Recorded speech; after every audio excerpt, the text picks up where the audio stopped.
मध्य प्रदेश के कुछ विधायक मंत्री देश के कानून व्यवस्था को किस तरीके से मजाक समझ बैठे हैं, यह सब जानकारी इस वीडियो में आपको विस्तार से समझाने वाले हैं।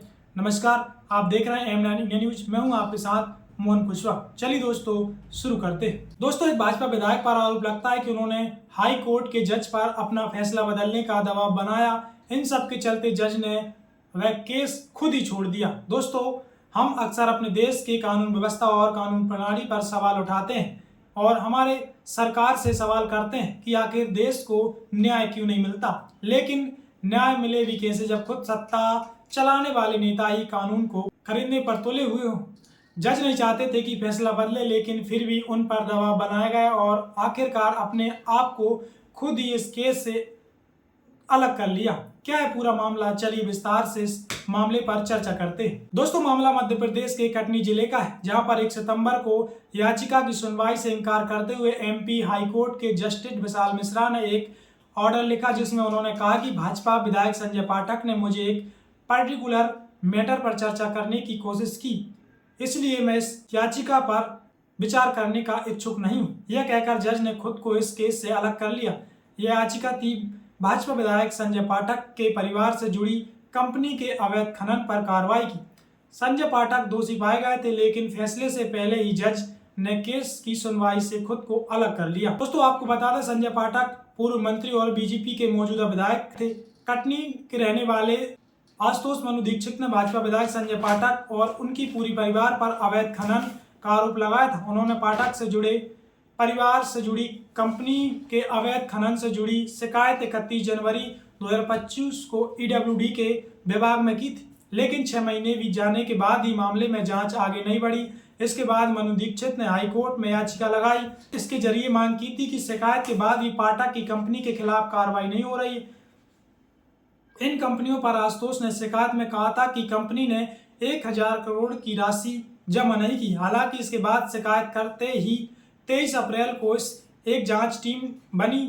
टीम ने 6 जून को रिपोर्ट शासन को सौंपी गई। इसमें 3 खनन कंपनियों पर 443 करोड़ की वसूली निकाली गई थी। तो वहीं इस मामले पर मुख्यमंत्री मोहन यादव ने विधानसभा में जानकारी दी थी कि जबलपुर जिले की सीहोर तहसील में आनंद माइनिंग कॉरपोरेशन, निर्मला मिनरल्स और पैसिफिक एक्सपोर्ट कंपनी द्वारा मंजूरी से ज्यादा खनन किया गया। याचिका दायर के कुछ ही दिन बाद खनिज विभाग ने पाठक के परिवार से जुड़ी कंपनी के खिलाफ 443 करोड़ का जुर्माना लगा दिया।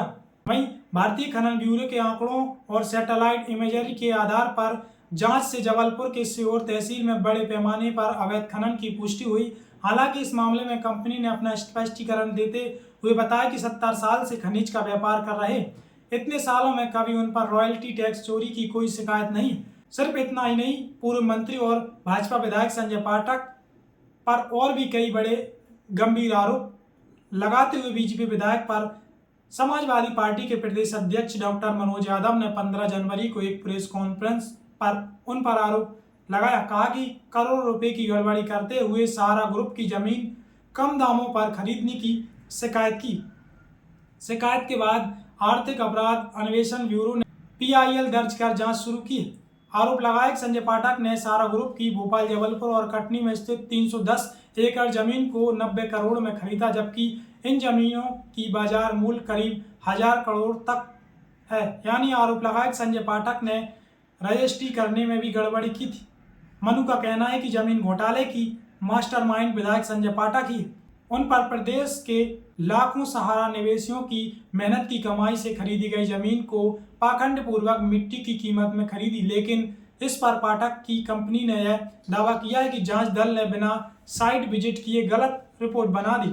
बताइए, इतने आरोपों की गलत रिपोर्ट बन गई, गजब।